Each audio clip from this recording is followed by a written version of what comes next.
It's one small step for man, one giant leap for mankind.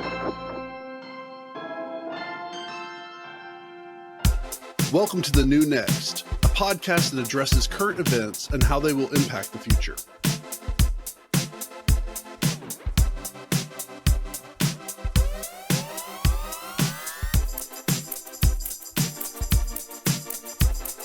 Watching the HBO version of Perry Mason is so weird.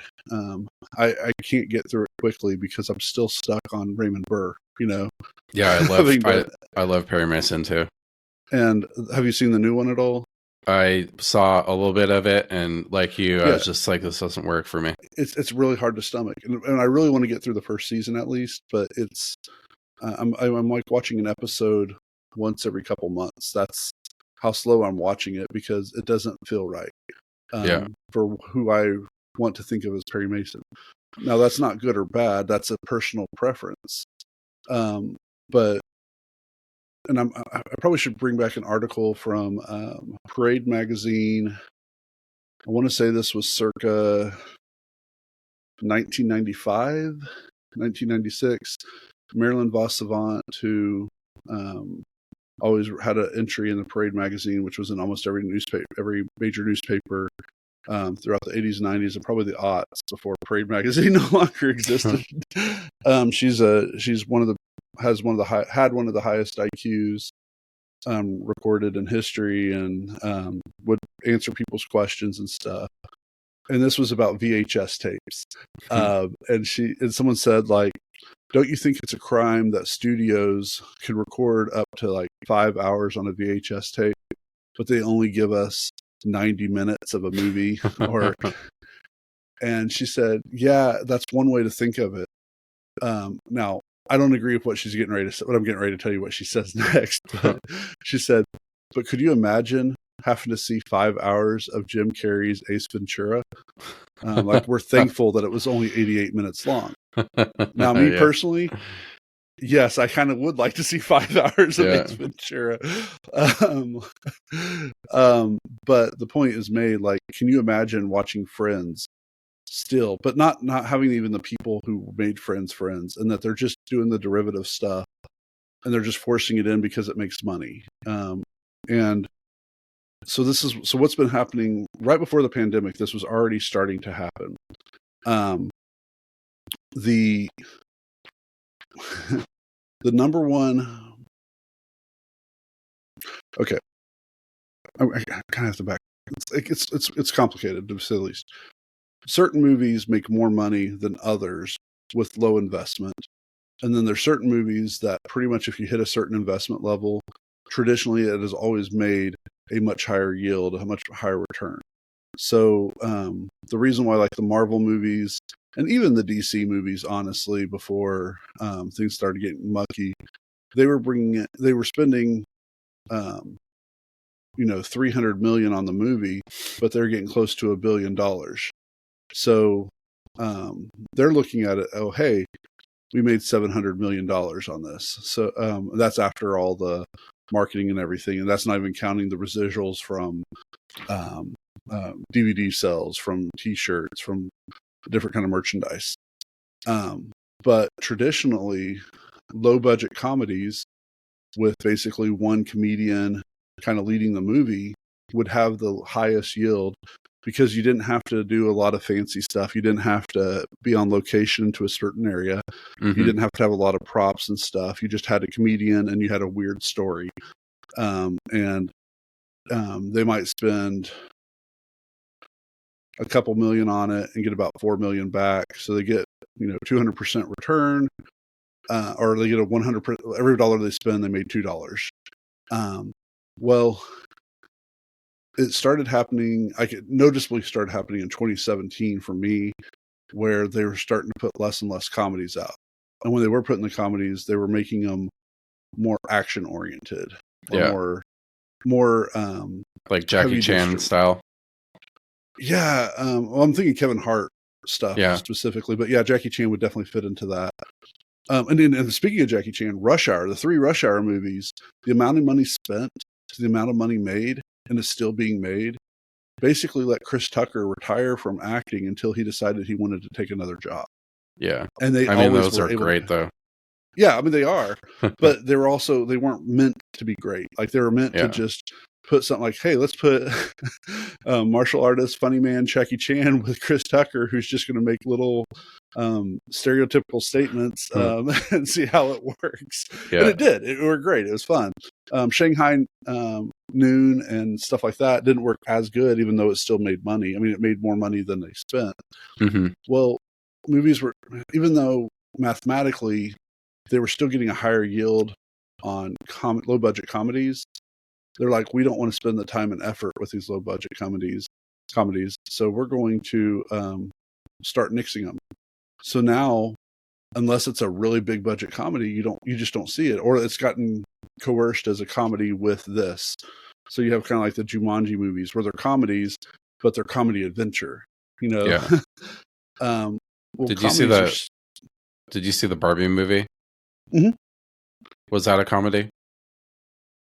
It was, but it was political satire. It was more satire than it was like straight up. I mean, so it was comedy in the sense that all satire, or most satire, is comedy. But it wasn't. The purpose of everything was to try to look at how society is based on the society that the Barbie culture was supposed to originally create. And it was, and I've been saying this to a lot of people. Like, I love the movie. I have it tied for my second favorite movie that's released this year. The Spider-Verse 2 movie was my other one. Spider-Verse was more fluff, but really cool graphics and stuff. Barbie was very preachy. Like, if it would have been a religious movie, people would be like, oh man, they're preaching at us a whole lot here. But it was still great. I mean, freaking Margot Robbie and Ryan Gosling literally hit it out of the park. Michael Cera, who I'm a huge critic of his movies, he has a role in it that is his role. Like, he was made for this role. But there's a lot of traces of Lego Movie in it.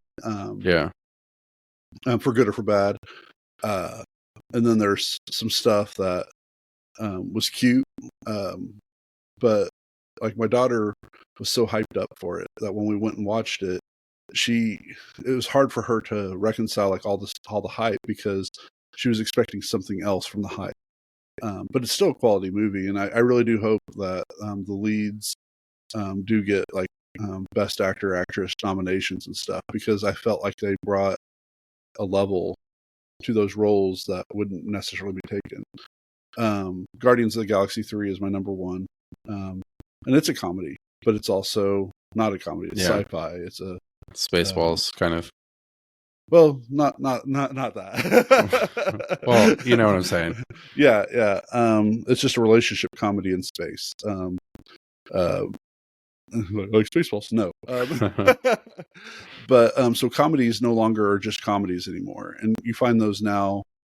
And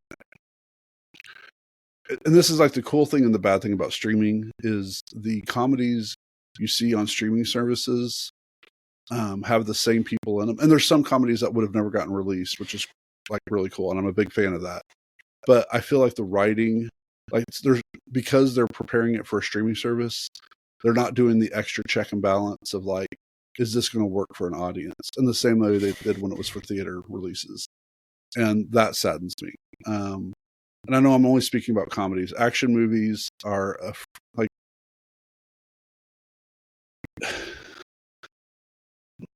the reports so far for this year, because movies have taken a huge hit. Like, they've been doing all these big budget movies, and which is great for Disney, because Disney, Bob Iger's like, all these things I've been saying about Iger for years are like coming true under his watch right now. Yeah. He's like, well, maybe we need to be more careful about the kind of movie you release. It's like, you think? After you went out and just bought everything. Yeah. I mean, and a lot of people are scared right now, and you know, I get it. But Bob Iger, Warner Brothers, DC, like, they're like, well, we're losing money because of the strikes and stuff. And I'm like, yeah, because you guys are only offering you're offering a waiter like 5 cents more an hour. So instead of $2.13 an hour, you're offering them $2.18 an hour while you're bringing in billions. And even when you guys lose money on movies, you can write it as a tax write-off. But the person that plays the waiter for one scene gets their $5. They're $50 for the day, but they were in there for 16 hours. And they got $50. They're just asking for a fair rate of how much time they spent on set to get paid for that. Whether it gets cut or not is a whole other thing. And writers the same way. And I mean, you know me, I'm very much for people getting higher wages for the work they do. If they do quality work, they should get quality pay. And the quality shouldn't be 100. Even in entertainment, quality shouldn't be judged 100% by the audience's reaction. Because there's lots of great things that we go back years later and like, oh wow, that really was a quality book, or that was a quality movie, or a quality piece of art. We just didn't appreciate it in the time because of the weirdness of the world. If you would like to learn more about the New Next podcast, find us at thenewnextpodcast.com, where you can suggest a topic you would like for us to cover. If you enjoyed what you heard, share the podcast, tell a friend about it, or rate us with 5 stars.